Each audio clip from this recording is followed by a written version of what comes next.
Senhor Jesus, nosso amigo de todas as horas, sabendo da sua presença amiga pelos nossos benfeitores, pelos bons espíritos que nos assistem, nós rogamos a Ti, nesse momento, a sua inspiração, a sua intervenção, para que possamos ser claros nas nossas falas, para que essa oportunidade possa alcançar os corações ansiosos que nos ouvem, para que os amigos que nos assistem possam estar amparados pela nossa fala e possam ter uma noção clara dos objetivos com os quais estamos vindo falar. Que nós não tenhamos a pretensão de agradar, mas tão somente a de servir. Abençoa, Senhor, essa causa, essa casa, esse projeto, essa doutrina que nos esclarece, e cada qual de nós que nos dirigimos a Ti. Que assim seja. Boa noite a todos. É com muita alegria que estamos começando mais uma apresentação do Espiritismo Pará de Minas. É uma apresentação das Casas Espíritas de Pará de Minas, no esforço de vencer o isolamento social e nos aproximar para que juntos possamos continuar envolvidos com a espiritualidade, nos consolando, nos esclarecendo, nos auxiliando e buscando compreender melhor as propostas do Espiritismo. A nossa fala de hoje vai estar relacionada com o Espiritismo.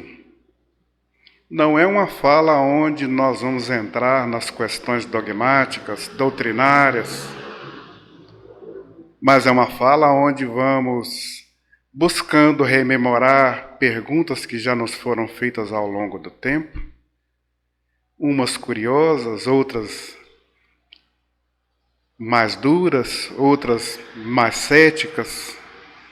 Entretanto, são questões que o Espiritismo acaba nos chamando para pensar nelas. A primeira delas é que nós ouvimos, sempre quando ouvimos falar do Espiritismo, ouvimos falar do nome de Allan Kardec. E as pessoas nos perguntam, quem foi Allan Kardec? E o que é Allan Kardec? Allan Kardec, na verdade, é um pseudônimo, é um apelido. Hippolyte Léon Denisard Rivaio, que adotou esse apelido de Allan Kardec, é um francês nascido em 1804, na França, onde desenvolveu a sua vida social, familiar, estudou nas escolas do professor Pestalozzi, foi professor da Sorbonne, foi escritor da gramática francesa, fazendo vários escritos, vários livros, editou vários livros, falava 5 idiomas, era conhecedor da política, da religião, da filosofia, da sociologia e de todas as áreas da ciência humana.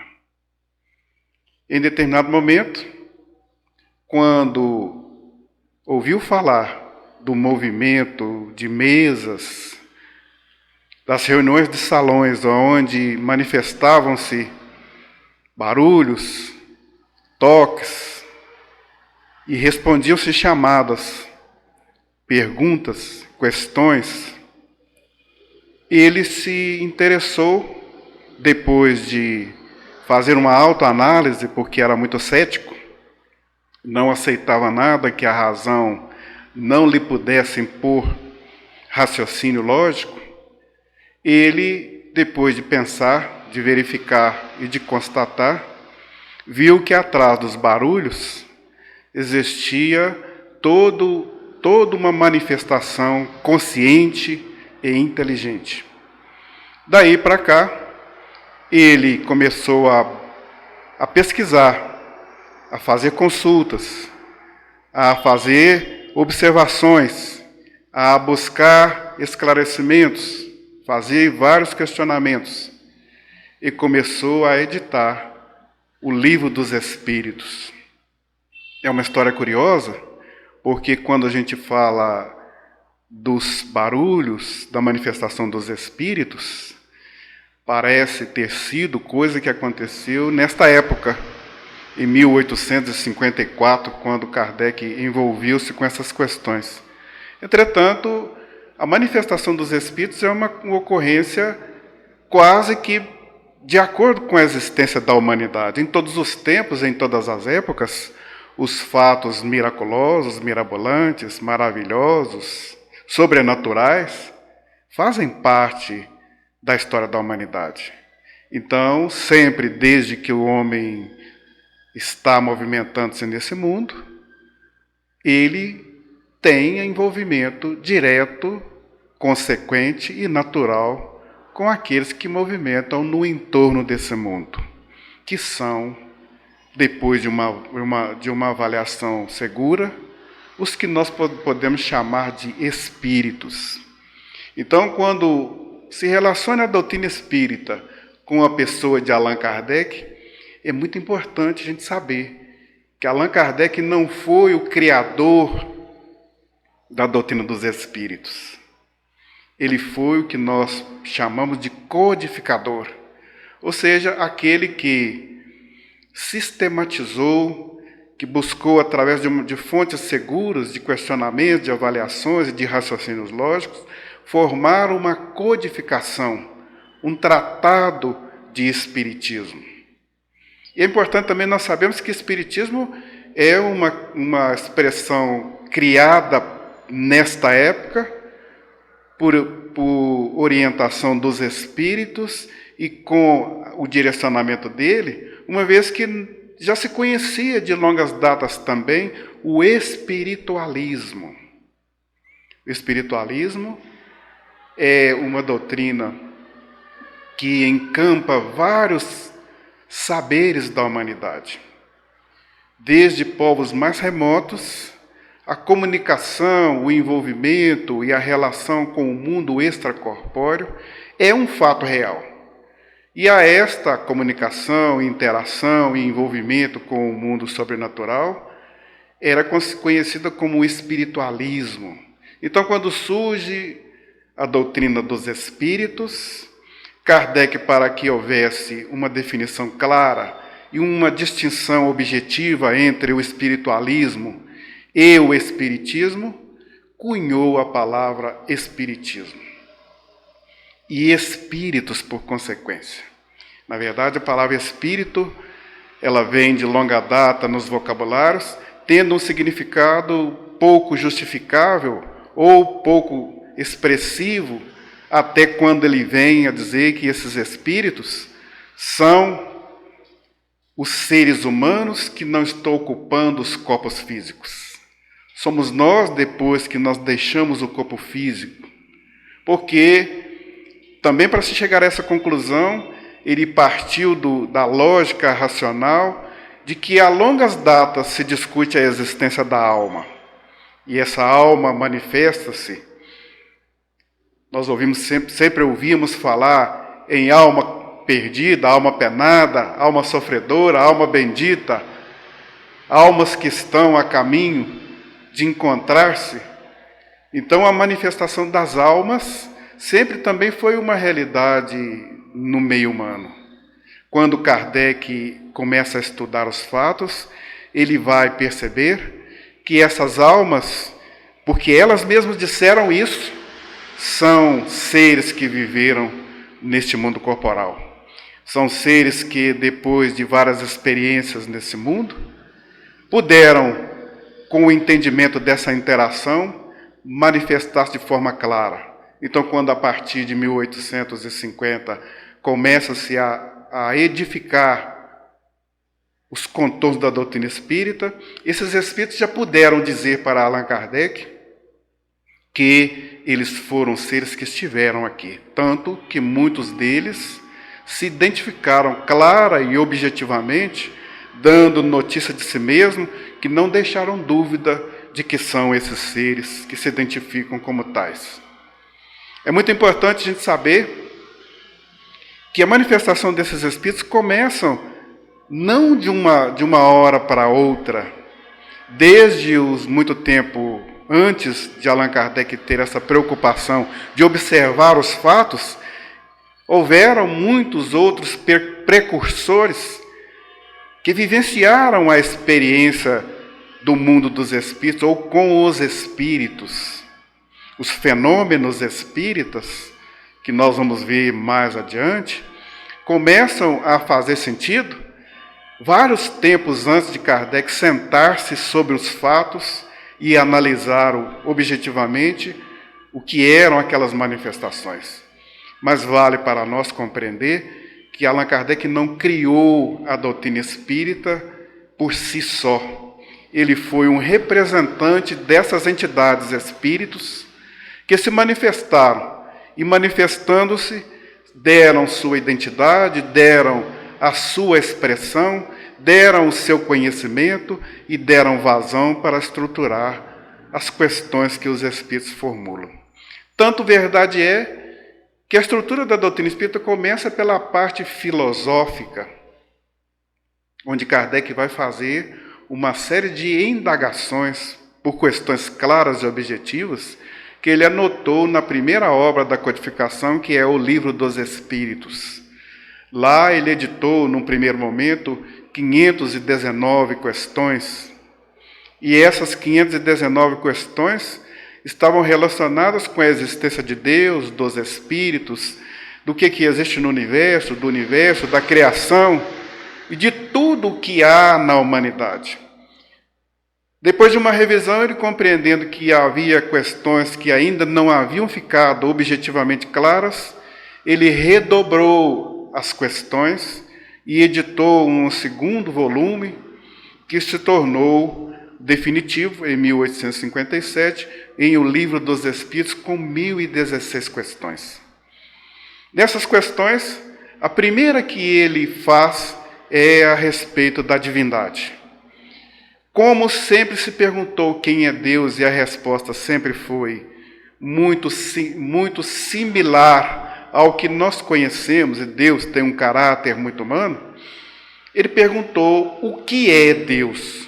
Uma vez que, quando se pergunta quem é Deus, nós estabelecemos a necessidade de uma identificação com algo que se conhece. Mas quando se pergunta o que é Deus, nós já estamos perguntando algo que se conhece, mas que não se tem ainda uma clareza de que seja.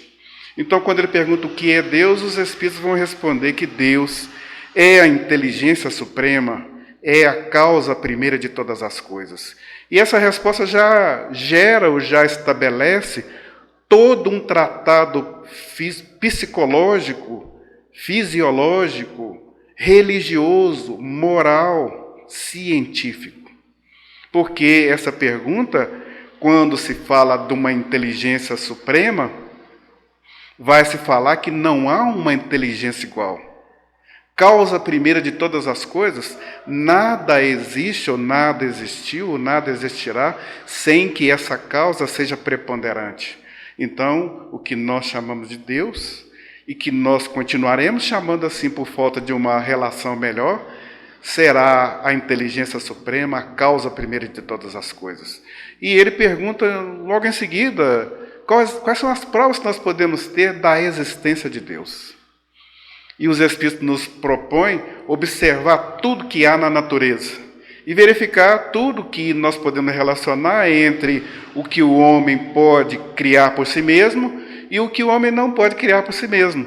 Aquilo que o homem pode criar por si mesmo não é coisa totalmente divina ou do Criador, é dos homens. Mas aquilo que o homem não pode criar tem que ter tido uma inteligência superior. E quando se observa a criação, nós vamos verificar que toda a criação é constituída de uma inteligência. Há uma diversidade unificada numa proposta só. Então, Deus, o Criador de todas as coisas, é deixou em todas as coisas uma identidade de si mesmo. Não é sem razão também que nós precisamos de considerar que quando se fala nessa estrutura, muitas perguntas são feitas em torno da questão dos espíritos, porque eles vão falar de todas as coisas. Mas é curioso quando as pessoas perguntam para nós se a doutrina espírita é coisa de Deus. Ora, é uma pergunta muito significativa quando nós pensamos numa estrutura onde as suas bases são filosóficas, científicas e religiosas. Porque a doutrina espírita se baseia nessa estrutura, ou nesse tripé de ciência, filosofia e religião. Ciência porque ela é experimentadora. A doutrina espírita não admite nada que ela não possa experimentar. Então ela não é uma coisa vaga, não é uma coisa de uma estrutura, sem uma estrutura que possa se sustentar. Como ciência, ela questiona todos os fatos e faz uma análise em torno deles, fazendo aprofundamento de pesquisas neles. E vai confrontar com a ciência ordinária. E a ciência ordinária, até esse momento, mais de 160 anos, não conseguiu contestar quaisquer das suas experimentações. E Kardec ainda tem a ousadia de dizer que quando a ciência trouxer algum fato que a doutrina espírita ainda não consegue sustentar-se nele, ou está contraditório aos seus ditados, ela é capaz de ajustar-se a isso. Porque como ciência experimental, ela também busca no empirismo formar as suas bases, formar os seus conceitos, formar as suas justificativas e fazer com que sua estrutura sempre tenha uma base segura. E essa base começa pela estrutura da razão. E ele anota na página de abertura do Evangelho segundo o Espiritismo que a fé deve ter essa razão. Ele diz, fé raciocinada só é aquela que é capaz de enfrentar a razão em qualquer época. E aí ele estrutura a segunda base, que é a base da religião. Porque a religião ordinária que nós conhecemos é aquela fincada nas estruturas dos dogmas, do cerimonial, do formalismo, das celebrações, dos cultos, das reuniões ordinárias. Então, nós conhecemos as religiões desde longa data com essa estrutura de cerimonial. Então, são as religiões ordinárias. A religião espírita, ou o aspecto da religião espírita, é de um outro caráter, porque estrutura-se na base moral. A religião espírita tem como preocupação o esclarecimento dos seres, a sustentação das ideias nobres, morais, a base da caridade e o serviço de auxílio permanente a todos os seres. Então, quando a doutrina espírita pega o seu aspecto religioso, ela pega esse aspecto onde não é possível eu verificar a humanidade sofrendo e ficar bem nela. Não é possível eu ver a minha melhoria sem ajudar que o outro melhore. Não é possível eu estar bem sem que o outro também esteja bem. Então esse é o aspecto religioso. Por isso, nas bases doutrinárias religiosas está a sustentação de Jesus quando ele diz, fora da caridade não há salvação. Porque qualquer coisa que nós entendemos fora da caridade para querer nos salvar, estará fora do alcance da nossa própria possibilidade, porque não estará em condições de se sustentar o tempo todo. Então, fora da caridade é o aspecto básico da religiosidade. E já falamos no aspecto filosófico, que é o aspecto do questionamento. Então, o terceiro tripé é esse onde a doutrina espírita finca suas bases racionais para questionar todos os fatos. Como Kardec fez logo na primeira questão que ele dirigiu para as entidades. O que é Deus? Ele vai questionar o que é o espírito, já que a doutrina espírita é a relação dos espíritos com o mundo corporal, com o mundo físico, com o mundo da matéria, e vice-versa. O mundo da matéria podendo também se comunicar com o mundo dos espíritos. A comunicabilidade dos espíritos, que é um dos princípios da doutrina dos espíritos. Então, na base filosófica, está essa racionalização de que nós não estamos sós no universo, que existem outros seres que compõem esta casa do Pai, que Jesus disse, na casa do Pai tem muitas moradas, e que esses seres que habitam essas outras moradas podem se comunicar conosco e nós podemos nos comunicar com eles. Em particular, aqueles com quem nós convivemos e que já nos deixaram, porque estão mais próximos de nós. Então, nesse tripé, quando Kardec estrutura a base da doutrina espírita, os espíritos orientam que sem a ciência não é possível sustentar as nossas teses. Sem a religião, as nossas teses, ainda que sustentadas, fica faltando-lhe o lado moral, o aspecto moral. Sem a ciência, sem a religião, a filosofia deixa de ter interesse, porque os questionamentos serão banalizados. Então, a doutrina espírita tem essa estrutura. E quando Allan Kardec coloca todo esse raciocínio para o nosso senso, é natural que se pergunte: qual é a moral da doutrina espírita? A moral da doutrina espírita é dizer para nós que nós estamos sob a proteção desse Criador, desse ser que é o Criador de todas as coisas, que é a inteligência suprema, que é a causa de tudo. Nós estamos sob a orientação dele. E que em nós mesmos há, na nossa formação, na nossa conformação, todos os princípios dessa divindade. Em nós há toda uma qualidade divina. Não foi sem razão que Jesus nos disse, de forma muito clara e objetiva: vós sois deuses. E ele disse isso ainda repetindo o que já se havia notado no Eclesiastes há 1800 anos, antes da vinda dele, quando numa das anotações do Eclesiastes, se vê: já não sabeis que vós sois deuses? E Jesus diz: já não vos disse, já não nos foi dito a vós que vós sois deuses? Então, quando nós carregamos essa estrutura, a doutrina espírita propõe e nos diz de forma muito clara que a responsabilidade por nós mesmos é nossa mesma. A salvação, que tanto se fala, que tanto se espera e que se torna uma necessidade dos seres, está em cada ser. Porque a partir do momento que nós desenvolvemos essa potencialidade do Espírito que somos, em nós estando as qualidades divinas, Deus colocou em nós um instrumento de ação que é o livre-arbítrio.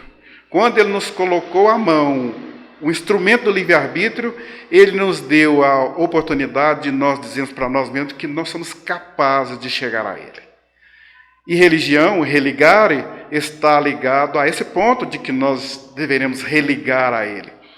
Não no sentido de que nós vamos nos agregar a Ele numa volta, mas que nós vamos nos aproximar dEle de tal forma que a nossa condição divina vai se ampliando, ao ponto de nós podermos vê-lo num futuro muito distante ainda de nós, mas possível de nós. É importante a gente saber que essa doutrina não comunga com crenças vulgares. Essa doutrina, ciência, filosofia e religião não se comunga com teorias de crendices, respeitando-as todas naturalmente, mas não aceita, por exemplo, que haja uma manifestação de uma entidade má, que Deus terá criado seres maus. Até porque Kardec perguntou objetivamente aos espíritos se Deus havia criado seres destinados ao mal. E eles respondem categoricamente que Deus, sendo amor, justiça e bondade, não poderia criar seres maus. e que esses seres maus que nós ainda encontramos no nosso meio são frutos da sua própria liberdade de agir. São maus porque utilizam mal livremente o livre-arbítrio. Então, quando nós ouvimos falar no demônio, no diabo, no capeta e nessas entidades malfazejas, nós haveremos de considerar que a doutrina espírita, respeitando os pensamentos ideológicos em torno delas, não as admite como sendo numa estrutura que a gente conheça do que são dito delas. Porque, sendo espíritos errantes, todos nós ainda estamos passíveis aos enganos, aos equívocos, à maldade, ao erro, ao desacerto. E por causa disso, muitos de nós, ou nós mesmos, poderíamos nos tornar maus. O mal está numa estrutura, ainda de nós não estamos completamente preenchidos das nossas qualidades divinas. E por não estarmos preenchidos da nossa qualidade divina, ainda laboramos no mal. E laborar no mal nos torna maus. E alguns laboram com tal maldade e com tal persistência no mal, que se tornam efetivamente endemoniados, endiabrados, encapetados, que deveria ser assim, que deveria ser visto.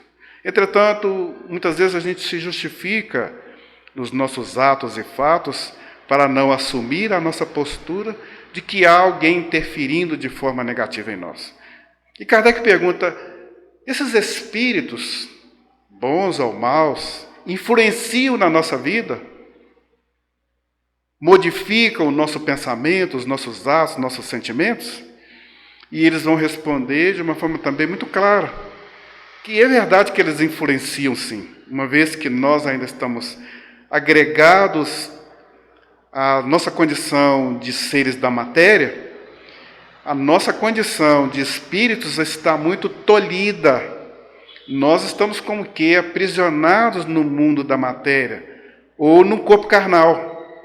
E por estarmos aprisionados no corpo carnal, as nossas ações estão muitas vezes tolhidas, em face mesmo de nós não termos capacidade de usar livremente a nossa potencialidade. Daí porque, muitas vezes, os nossos pensamentos irradiados em torno de nós, encontram referência em espíritos, entidades, que não estejam laborando também no bem. E por não estarem laborando no bem, influenciam em nossa vida de forma a negativar os nossos atos, a nos fazer cometer deslizes maiores que aqueles que nós poderíamos ou deveríamos, dado a nossa condição de seres que queremos chegar à perfeição. Entretanto, esses seres só atuam em nós porque em nós está essa estrutura ainda deficitária, incompleta. E o mal persistindo em nós, naturalmente nós receberemos influência do mal. Nós vivemos pelas leis da afinidade, e nas leis da afinidade, tudo que se refere a nós encontrará referência fora de nós. E encontrando referência fora de nós, se o de fora puder nos influenciar mais por razões adversas, certamente que nos fará agir contrário aos nossos sensos. Então os espíritos influenciam sim na nossa vida, mas eles não são demônios, diabos e nem capetas numa estrutura que nós possamos dizer que Deus tenha permitido o mal. Entretanto, Deus não permite o mal. Ele permite que nós, nas nossas relações conflituosas, defrontemos com os males, uma vez que esse mal também nos ajudará no processo da nossa própria evolução. Porque amanhã ou depois seremos colhidos pelo arrependimento, e no arrependimento refaremos os nossos atos, acertando aquilo que ficou em desacordo com essas leis. Então, quando a doutrina espírita fala numa estrutura, ela fala também que nós estamos numa estrutura muito segura, que Deus estabeleceu leis claras e permanentes e eternas ao ponto de nos manterem seguros. E essas leis que nos estruturam, nos asseguram, nos dão a qualidade que nós pudermos alcançar à medida que nós vamos cumprindo cada qual delas. Então, na natureza existem as suas próprias leis. E essa natureza onde estamos postos nos chama para viver de acordo com essas leis. Porque essas leis implantadas pela divindade são permanentes. Diferentemente das nossas leis humanas, que todos os dias elas se mudam. Todos os dias elas são alteradas, são modificadas, são extintas, são recriadas. Mas as leis divinas não, elas são permanentes. Por isso que nós vamos encontrar a lei do trabalho, a lei da adoração, a lei da reprodução, a lei da destruição, a lei da renovação, a lei de amor e justiça e caridade. São todas leis estruturadas nessa conformação que a divindade colocou na natureza e que nós caminharemos por elas. É muito importante a gente responder uma pergunta que também nos é muito feita. O que é Jesus para a doutrina espírita? Então, quando as pessoas perguntam, elas falam, mas vocês não leem a Bíblia, não leem o Novo Testamento? Muito mais do que se pensa. O espírita que não conhece o Antigo Testamento, que não tem afinidade com o Novo Testamento, provavelmente não terá compreendido completamente a proposta dos Espíritos. Porque a doutrina espírita, tendo sua base filosófica, religiosa e científica, terá que trazer do fundo das suas razões a razão máxima, que é a orientação da própria divindade. Então, quando nós vamos verificar Jesus, Kardec pergunta se existe no nosso meio um ser criado para nos orientar, para servir de modelo e guia. E a pergunta é muito clássica, porque é apenas uma palavra, Jesus. E Kardec vai fazer uma complementação quando ele diz que é o ser mais perfeito que já passou entre a humanidade. E quando a doutrina espírita tem Jesus como modelo e guia, é impossível nós não termos como base de orientação para a nossa estrutura filosófica e religiosa o Novo Testamento. É a partir do Novo Testamento que nós vamos conhecer profundamente o que seja a lei de amor e justiça e caridade, a lei de causa e efeito, a lei de ação e reação. É ali que Jesus colocou, através das parábolas, dos ensinos e das orientações, toda uma estrutura que nos assegura estarmos melhores a cada dia, a cada tempo. Porque enquanto nós estamos caminhando para o nosso próprio aprendizado, nós precisamos de orientações que sejam claras ao ponto de nos permitir rever os nossos próprios atos. Porque só nós vamos fazendo, vamos resolvendo sem dar sentido à vida. Então, quando Jesus se apresenta como modelo e guia, ele dá sentido à nossa vida. Ele dá sentido de tal forma que ele nos diz que tudo o que ele fez nós podemos fazer e muito mais. Daí nós vamos ver a base científica da doutrina espírita, porque Jesus fez milagres. Mas esses milagres podem ser explicados pela ciência. E quando eles podem ser explicados pela ciência, a doutrina espírita os tem no seu laboratório de experimentações. E fazendo experimentações, ela nos mostra, por A mais B, que nós efetivamente podemos fazer, se nós tivermos, como disse ele, fé do tamanho de um grão de mostarda. É nós que ainda, apequenados na nossa fé, não conseguimos ainda saber a potencialidade do ser que somos, a força do nosso pensamento, a estrutura das nossas palavras, a potencialidade dos nossos atos. Então, quando Jesus se apresenta como modelo e guia, ele nos deixa uma orientação das mais expressivas. A vida continua em qualquer lugar.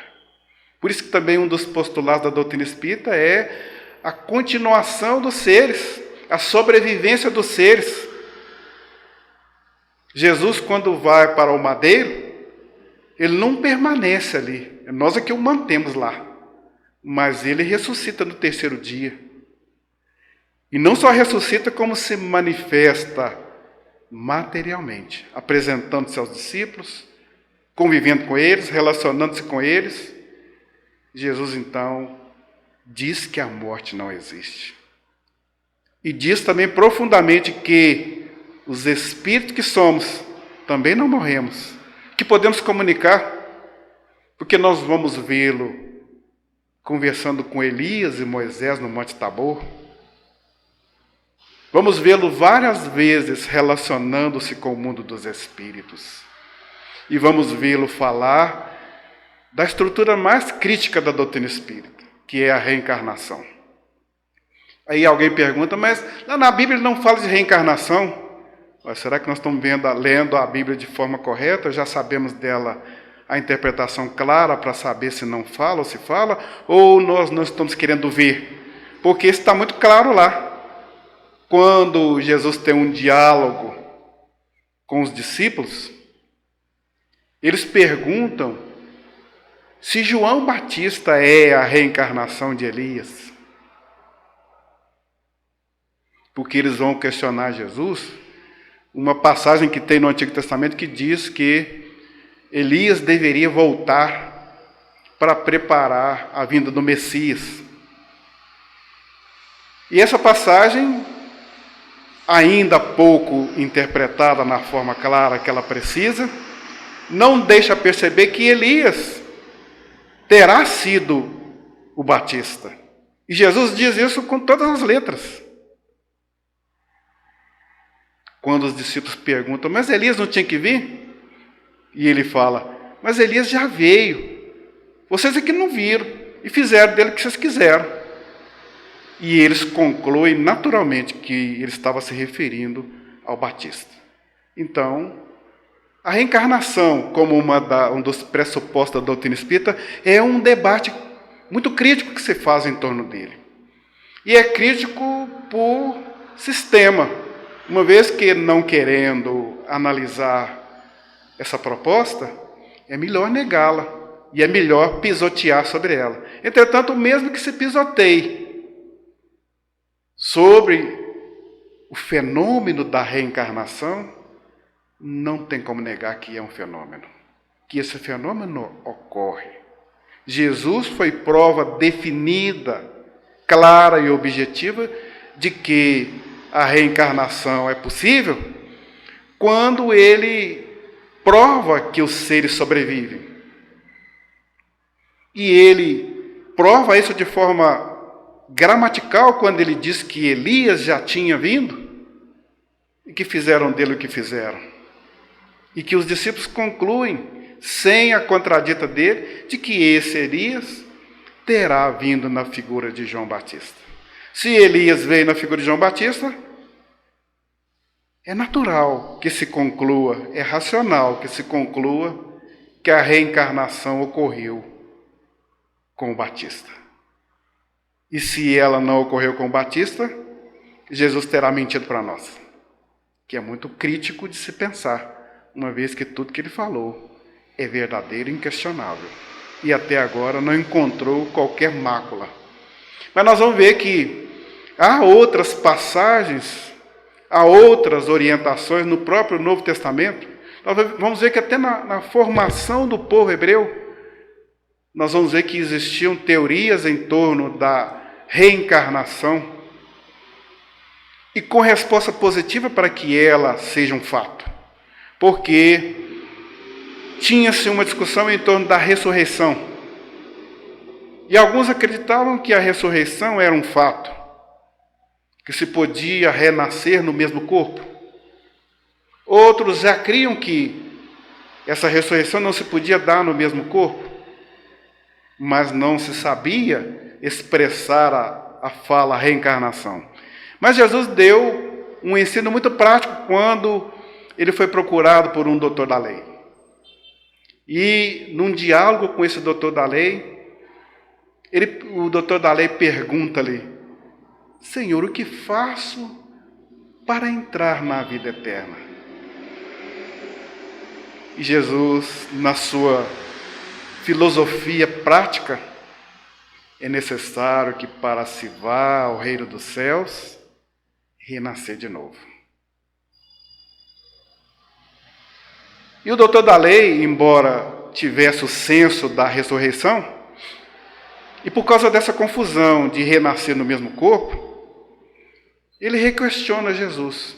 Mas é possível já, eu sendo um homem velho, voltar ao ventre da minha mãe e sair de novo? E Jesus requestiona também para que ele possa pensar. É necessário que se nasça da água e do Espírito. Esse tratado da água e do Espírito tem uma profundidade que agora nesse espaço não teríamos como discutir, como analisá-lo, dado a orientação que precisa ser dada para esse raciocínio. Entretanto, a fala do doutor da lei e os questionamentos que ele faz para Jesus levam à conclusão racional de que Jesus estava falando da reencarnação. Porque ele diz que o Espírito sopra onde quer. Ninguém sabe de onde ele vem e nem para onde ele vai. Para nos dizer que nós estamos vindo de alhures, de lugares que nós não sabemos quais, que nós estamos passando por essa experiência e que nós já sabemos que essa experiência tem um começo, meio e fim e que terminado essa jornada, iremos para algum lugar que também não sabemos onde é efetivamente ainda. Então, quando Jesus responde ao doutor da lei, ele dá essa orientação teológica, fincada na filosofia da época e baseada na ciência que se conhecia. Quando ele faz esse entorno de ideias, ele deixa claro que é necessário renascer. E renascer da água e do Espírito. Se nós já somos um Espírito completo, renascer da água significa formar-se no ventre da mulher.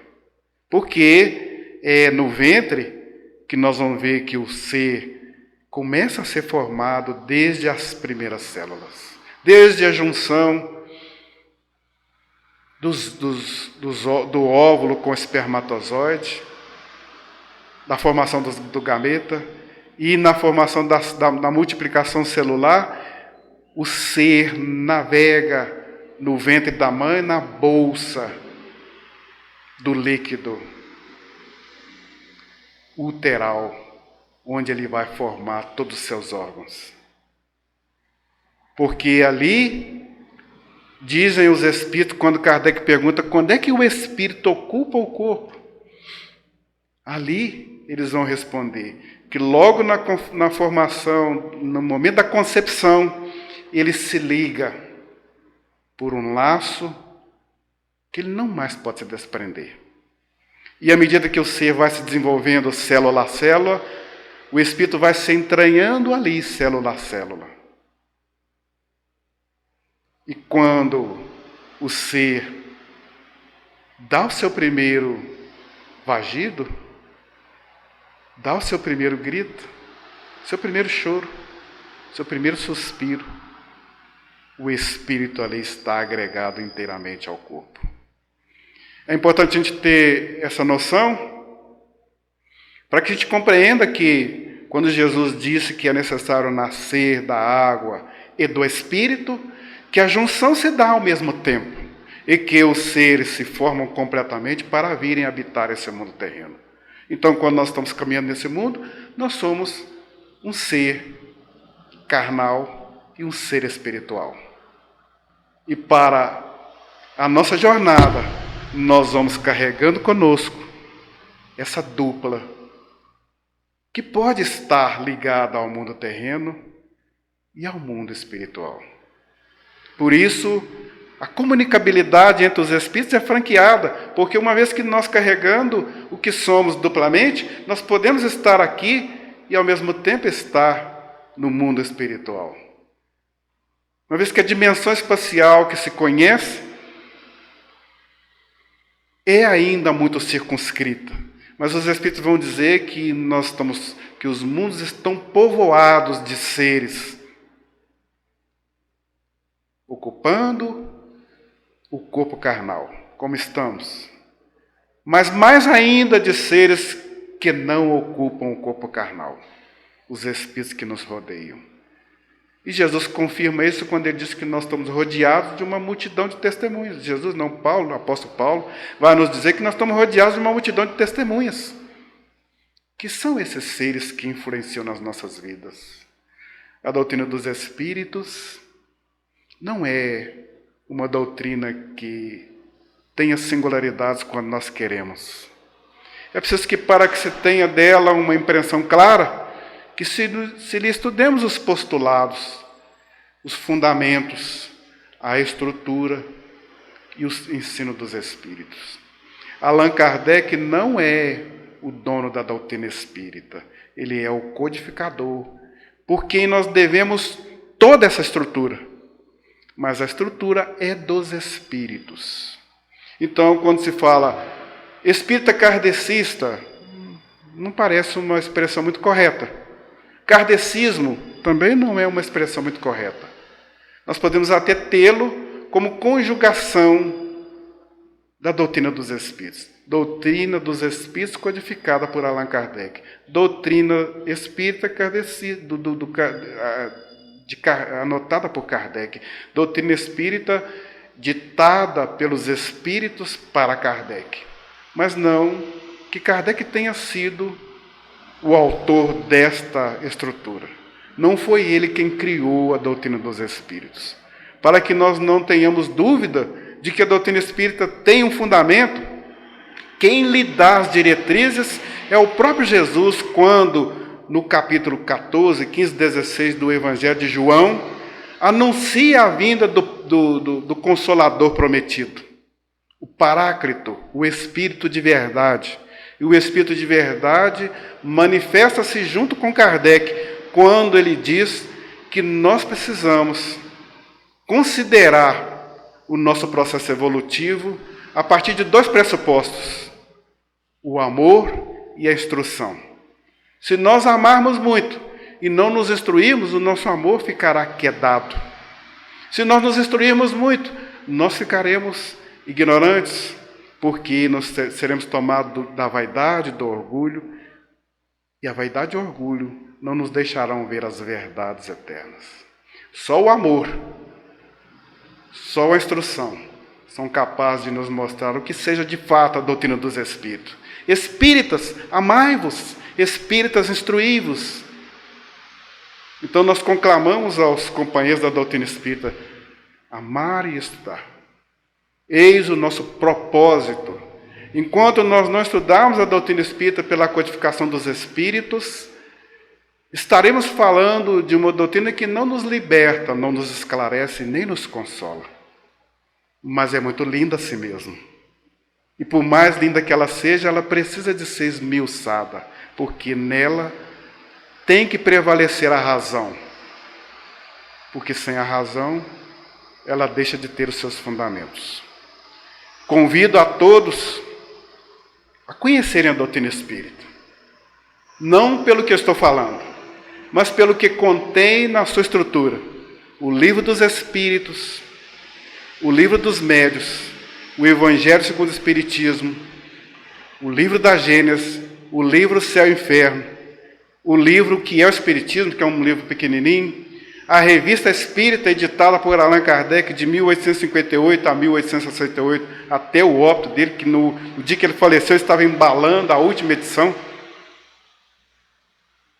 E depois conhecer todos aqueles que falaram da doutrina espírita, bem ou mal. Os que falaram mal, todos foram quedados a depois falar bem. É uma oportunidade muito grata estar falando aqui desse tema. Embora estejamos falando en passant, nessa estrutura profunda, rogamos a Jesus que nos possa permitir, num momento desses, vir falar dela de forma clara, dentro dessas estruturas, falando dos seus postulados, dos seus fundamentos, da sua orientação, dos seus projetos, dos seus propósitos, para hoje e para amanhã. Não é sem razão que Jesus disse-nos: o reino dos céus está dentro de vós. Mas é preciso que nós entremos para dentro de nós, porque sem isso não o alcançaremos. O nosso propósito é alcançar Jesus, o nosso modelo e guia. Agradeço bem oradamente essa oportunidade, essa doutrina que tem nos esclarecido e consolado, e a Jesus, o nosso amigo de todas as horas. Muito obrigado a todos. Permaneçamos em paz. Caros amigos, encerrando a nossa fala, conclamamos novamente Jesus, agora para agradecê-lo essa oportunidade que tivemos de, ainda diante das nossas fragilidades, dos nossos medos, das nossas dúvidas, vir falar em nome dele. Mas tivemos a convicção da interferência dele pelos nossos benfeitores, que nos deram a oportunidade de ampliar as ideias, o raciocínio, a razão e falar de forma a pretender alcançar os corações. Que os amigos que nos ouviram, nos viram, estejam acalentados, esclarecidos e cientes daquilo que podemos falar. Que tenhamos outras novas oportunidades. Que assim seja.